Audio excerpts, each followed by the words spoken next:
Hi, welcome back. In this session, we're going to go over an introduction to Kubernetes. We're going to have a look at the architecture of a Kubernetes cluster and walk through the various components that comprise the cluster. In my last session, we looked at cloud-native methodology and had a look at containers as kind of the underpinning of the cloud-native development methodology. So as we discussed in the last session, whether our customers or organizations are looking to create net new applications or modernize existing applications, we're essentially talking about moving from a monolithic application, which is a single large code base, to a microservices type deployment, which is an application that's comprised of multiple separate services that are usually connected by some sort of API to each other that form an application. So obviously, if we look at these two diagrams on the screen, we can see that the diagram on the right in the microservices side of the house is more complicated. There are various moving parts that need to be connected. So how do we ensure that these parts are connected, they can communicate with each other? So when a request comes through to the API gateway, how do we ensure that the containers that need to respond to that request are available? Furthermore, what if one of our containers has a problem or becomes unavailable? We need some sort of system that can monitor and replace that container when that container fails. So that's where having a container orchestration system comes into the equation. So what container orchestration system should we use? So if we look at the chart on the screen, we can see the Cloud Native Compute Foundation conducted a survey in late 2018 that basically asked the question, what are you using to manage containers in your environment? And over 80% said Kubernetes. So Kubernetes is the de facto choice for container orchestration. And from a high level, Kubernetes is an open source software for deploying, scaling, and managing containerized applications. So when we say Kubernetes, we're essentially talking about a container management platform. So let's take a look at the components of an actual Kubernetes cluster. So if we look at the diagram on the right, we're essentially dividing our cluster into two basic components. One is the master, the brains of the operation, and then we have nodes or workers. So these are where the containers are actually deployed, the workloads are deployed and run. In the vSphere world, the master is very similar to the vCenter appliance, and the workers or the nodes are very similar to hypervisors, if it as an analogous statement there. So first, on the master side, we have the API server, and this is a very important part of the cluster. This allows users to send requests into the Kubernetes clusters through the master, and it also the API server also communicates with the nodes and other components in the cluster to send and forward these requests to the various components. So the API server, all of the communication that happens within the cluster to the various components of the cluster runs through the API server.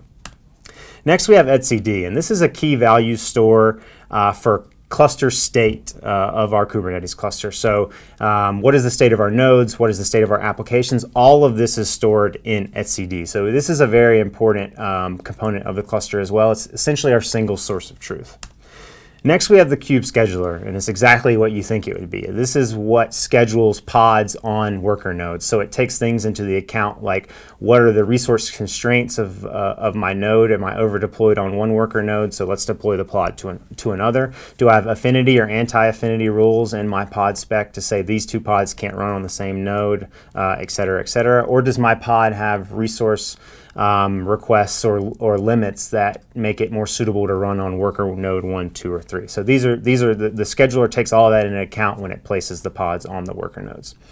Next, we have the kube controller manager. Now this essentially manages a bunch of different controllers in the cluster. An example of a controller is a node controller. So the node controller monitors the status of our worker nodes to ensure they're healthy. If something happens, if a node goes into a problematic state, the controller communicates that back via the API server to the etcd database to update the state of the node.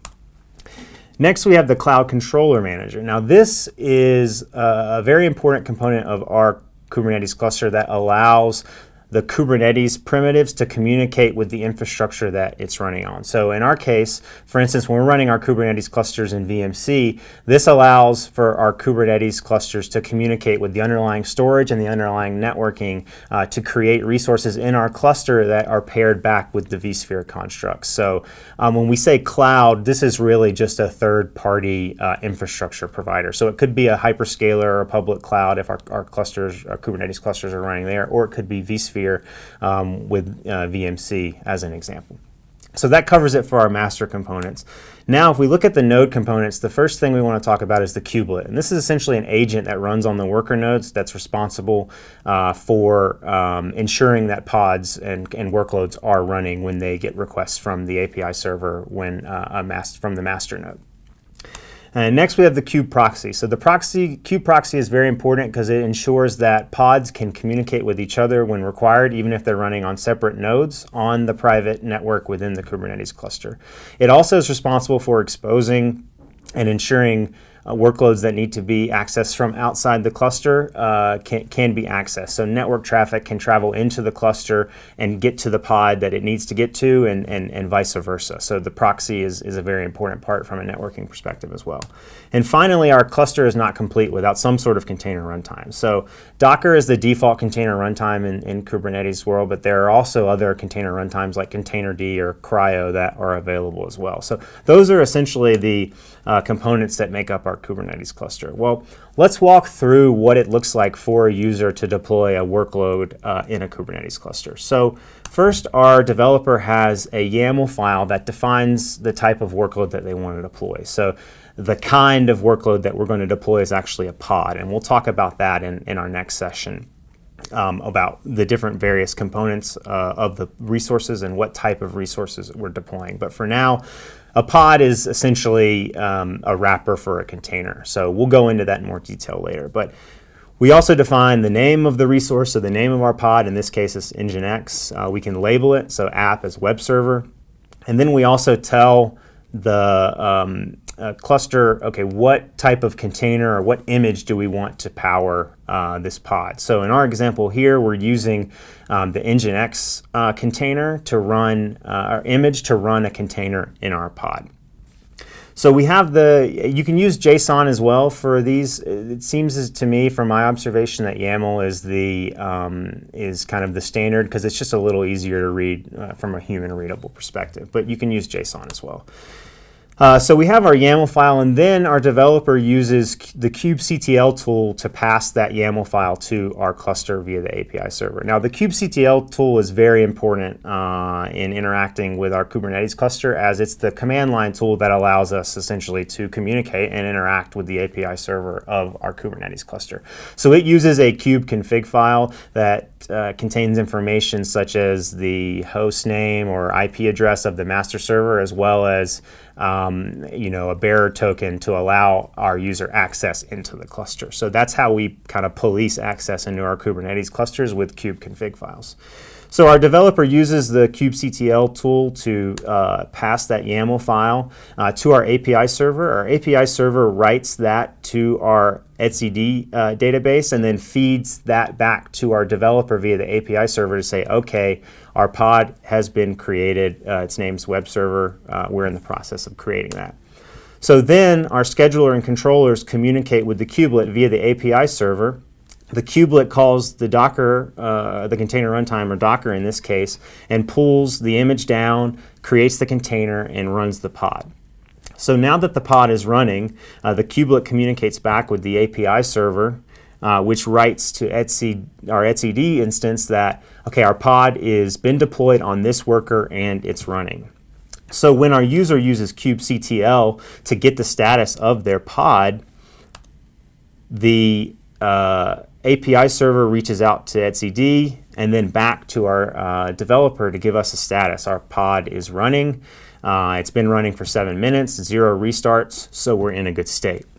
So that's a basic high-level walkthrough for how our users are interacting with their Kubernetes clusters. So we've talked a little bit about how that works. Well, let's have a look at what kind of all these resources that we're deploying or utilizing in our cluster. So we talked about pods previously. So pods are really the smallest deployable unit of compute in a Kubernetes cluster. They're usually one container per pod because they share an IP address,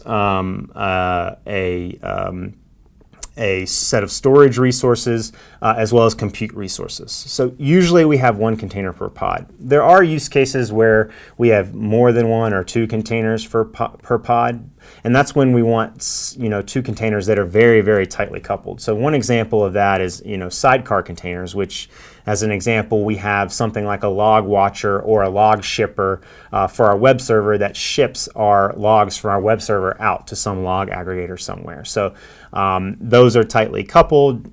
We can put them in the same pod because they share the same storage, and the log watcher is reading the same volume that the Nginx web server is writing its log data to. So that's one use case to have multiple containers per pod. Usually we have one container per pod. So labels and selectors are a very important part of Kubernetes as well. We can have hundreds and hundreds of pods deployed in a Kubernetes cluster. How do we organize them? How do we communicate with them? How do we allow them to communicate with each other? And that's where we use labels. So we can assign labels to essentially any API object, and they're really quote unquote arbitrary data because we set the key and value for those labels. So in our example on the right, we have a WordPress pod and a MySQL pod that work together to create a WordPress application in our cluster.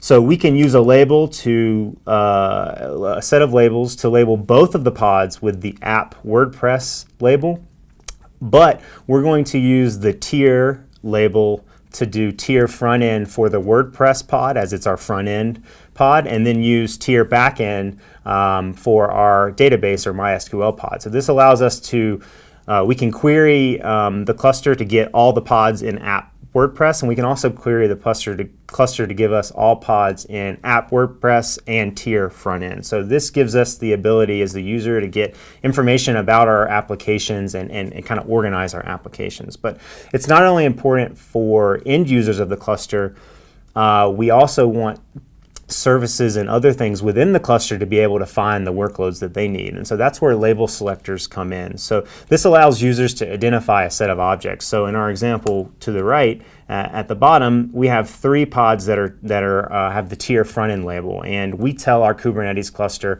put a load balancer in front of all of our pods with tier front end in our application. So that will allow Kubernetes to create a load balance service and then connect it to all of those pods because of the label. So that it uses a selector to know, okay, who do I sit in front of? Who do I communicate with?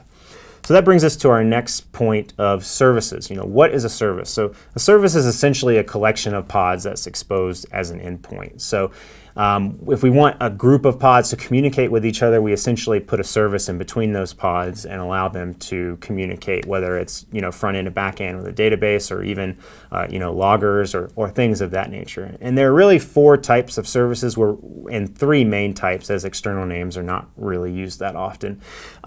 Cluster IP is the most common, and that is the default service type. So in our example to the right, we have a back-end database service that is being utilized by 3 front-end pods. So we have a service type cluster IP that essentially puts a virtual IP in between those services to allow them to communicate on that virtual IP.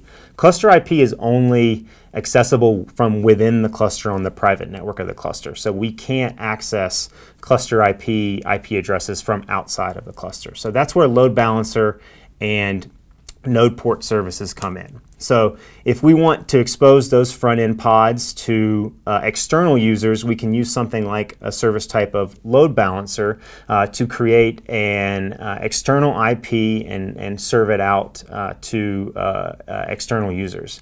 Node port is another option for exposing a service to external users. It essentially opens up a port on every worker node that allows external access to a service on the IP address and port number of any of the worker nodes. The limitation there is 1 service per port, as well as if my nodes, if I have a worker node that fails and the IP changes, then that service is no longer valid at that IP address from the external. So load balancer is more flexible, but the problem with load balancer, quote unquote problem, is that there is no default integration of load balancer in Kubernetes code. So it requires a third-party infrastructure provider that provides some sort of load balancer resource, whether it's in the hyperscalers or with something like the NSX container plugin from VMware for on-prem workloads. But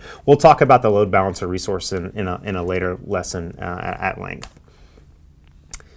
So finally, we have deployments. So deployments represent a set of kind of multiple identical pods with unique identities. And deployments are layered on top of replica sets. So our replica set is essentially responsible for controlling how many of our pods do we want in a deployment. So if I want a snippet from my YAML file on the right, if I want my deployment to have 4 replicas of my Nginx image, then the replica set handles creating 4 images and making sure 4 instances and making sure 4 instances are always running. So we talk about desired state a lot with Kubernetes. So a deployment helps us guarantee a desired state for an application or a set of pods. So what if one of my pods fails? So the replication controller and the deployment controller work to automatically recreate that pod without any sort of manual intervention. What if I want to scale my application? So I can use kubectl to scale the deployment to 3 replicas instead of 4, vice versa. You can also use something like a horizontal autoscaler to monitor a deployment to understand if it needs more or less depending on resource constraints that you set on that deployment. So we also use deployments to manage the rolling updates, and this is really important for kind of testing changes to our applications in a cluster. So I'm going to change the image of my deployment to the version 2 of my Nginx image to test some changes that I've made. So the deployment controller handles creating a new replica set and spinning up a new pod as it takes down an old pod for the replica set and creates the new replica set. So now I have my new image serving out my pod, and I can do perform my testing. But what if I want to roll back to a previous version? So that allows me to roll my replica set back and my deployment back to a previous version because maybe some of my testing didn't go so well. So this all happens automatically. The controllers that we talked about earlier handle all this. So deployments are a very powerful kind of component or resource in a cluster that allow us to automate a lot of our application or pod management. So next we're going to talk about kind of configuration of our pods or deployments. And a big part of kind of the cloud native methodology is separating configuration and separating configuration and sensitive data from our images. So config maps and secrets are, essentially what we use to do that. Think of a config map as, a configuration that we want for a specific application that doesn't contain any specific, private information or secure information. A secret is what we use to pass things like passwords and secure and private information to our containers. So they're both kind of handled and managed in similar ways, but a secret is base 64 encoded by default. So there's extra security there and encoding there for our sensitive data. Both config maps and secrets can be mounted as environment variables or as volumes in a pod. So if we take a look at our example, on the right, we have a config map YAML file that we use to create our Nginx config map, which contains our nginx.conf file to power our web server.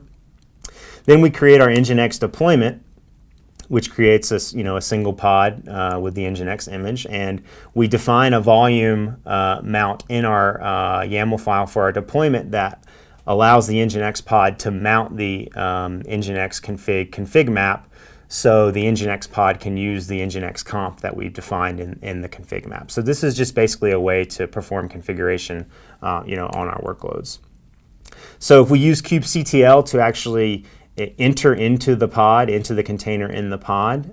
We can do that with the exec command and use a bash shell to list the files at etc nginx, and we can see that our nginx comp file is mounted in the container. So this is the basic use case for config maps. So secrets, as I said earlier, an object contains a small amount of sensitive data like a password or a token, and again they could be mounted as environment variables or volumes in a pod. We also use secrets in conjunction with the kubelet to authenticate against private registries that require username and password. So that's another way we can use a secret. That's not really a use case for config maps. So the workflow for creating a secret, we want to use base64 to create an encoded password. So in this case, my password we encode in base64. We create a YAML file with the root password in the base64 encoded format, and then use kubectl to create that password. So then when we launch our MySQL deployment, we can define the root password as an environment variable in our YAML file, and so the MySQL pod will mount the MySQL password secret as an environment variable in the pod. So again, if we exec into that pod with kubectl and echo the environment variable that we set, then we'll see that our password is available to the pod. So then the pod can use that password as needed to set up the MySQL services. Finally, we have persistent storage primitives. So obviously in kind of cloud native and the Kubernetes world, a lot of our applications are stateless, and we don't care if they die because our replication and deployment controllers are just going to spin them back up. But some of our applications, like our database applications, do need access to persistent storage to store persistent data. So that's where the persistent volume sum system comes in. There are essentially two API resources, persistent volumes and persistent volume claims. So persistent volume is a piece of storage to use. So it communicates with some backend storage to allocate a chunk or a piece of storage for some sort of application. And then a persistent volume claim is a request for a persistent volume, so a request for that storage. So this can be automated by using storage classes. The creation of a persistent volume can be automated by using storage classes as well. So let's walk through the workflow for provisioning a persistent volume and a persistent volume claim. So our infrastructure admin is going to utilize an NFS server to create a persistent volume. So they have the location of the NFS server as well as the mount point for the volume. So our infrastructure admin passes that YAML file to the cluster and creates the MySQL persistent volume. Then they communicate with the developer to say, hey, I created a persistent volume for you, so now you're ready to create your persistent volume claim to use with your application. So the developer uses the YAML file for a persistent volume claim to create the application and say, hey, I'm looking for a persistent volume that has access mode of read write once, so only one pod can write to it at a time, and it has 5 gigs of storage available. So then the persistent volume is created and bound to that persistent volume claim is created and bound to that persistent volume. And so then our developer can mount that persistent volume claim as a volume in their application. So MySQL can write their persistent data to varlib MySQL as we see in the example. So then the pod is created. But what that means is every time, for static provisioning, every time I as a developer need additional storage, I have to communicate with my infrastructure admin to create a persistent volume for me. So that's not very cloud native. So that's where the container storage interface, or CSI, comes in. So CSI is really developed as a standard for exposing storage to container orchestration systems like Kubernetes. So this allows third-party storage providers to create plugins that connect into the Kubernetes clusters that will automate the creation of these storage resources. So previously, the volume the volume plugins were in tree, which is in the Kubernetes code. So if a vendor wanted to make a change or make a bug fix, they had to align with the release of the Kubernetes code, which was not very sustainable and made things kind of slow and kludgy for integration. So now the CSI serves as the standard, so these third-party plugins can be developed independently of the Kubernetes code. So let's look at the workflow of what this looks like for what we call dynamic provisioning with the vSphere storage provider in conjunction with the CSI. So our infrastructure admin has a vSphere storage domain.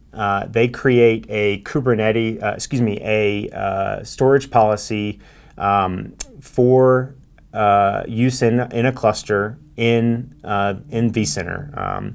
So then they communicate with the developer and say, I've created a storage policy for you in vCenter, and now you can create a storage class and reference that storage policy. So now as a developer, all I need to do is create a persistent volume claim that references that storage class.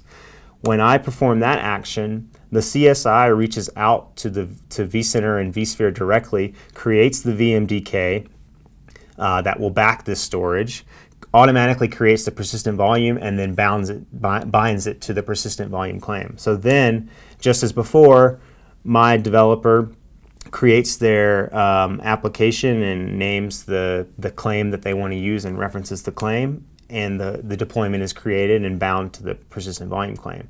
So the workflow is basically the same, except now as a developer, I have access to my storage class. So if I need to create additional persistent volume and persistent volume claims, I don't need to communicate with my infrastructure admin every time. I can just create my persistent volume claims. The rest of the process is automated. So dynamic provisioning aligns much more with kind of the general cloud native best practices. So the CSI is an important part of cluster deployment with respect to storage primitives.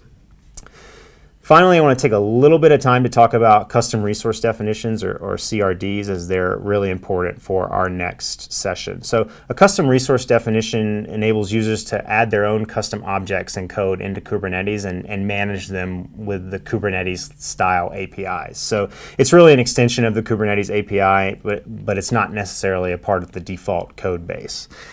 So this allows users to manage additional resources outside of the native code base while still using the Kubernetes API. So still using kubectl to communicate with the cluster, and now they control other aspects of their workloads that don't necessarily fit or belong in the core Kubernetes code. So this makes projects like Cluster API possible. So that's a great segue into our next session on Cluster API.